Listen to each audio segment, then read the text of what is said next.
In Matthew 5, Jesus delivers what many consider to be the best sermon ever preached, the Sermon on the Mount. And Jesus delivers this line in the 9th verse, which is particularly interesting. He says, "Blessed are the peacemakers, for they shall be called sons of God." It would seem that according to Jesus, one of the defining characteristics of those who belong to the family of God is that they are the ones who make peace. Now, the Jewish concept of peace is very different from our modern Western definition of peace.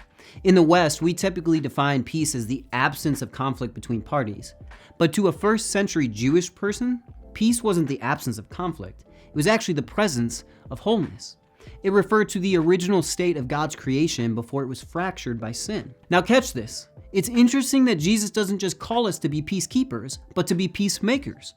I think Jesus is pointing to something that we all know to be true deep down inside. He's pointing us to the fact that there is a lack of peace, of wholeness, or shalom in our world. See, our culture seems to value peacekeepers, at least on the surface. Conflict in the West, the differing of opinions and values, has become the ultimate sin. If you disagree with me, then I'm going to try to remove you from the conflict by removing our connection so that there can be peace between us. In contrast, Jesus calls us to be peacemakers.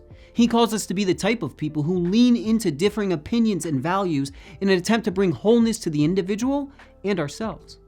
You see, making requires perseverance. It requires creativity and expending energy to craft that vision of wholeness that is missing from the world. So as you move through your day, move through it with open eyes, looking for the opportunities God has placed in front of you, not to keep the peace, but to make it, and thereby live out your calling as a child of God.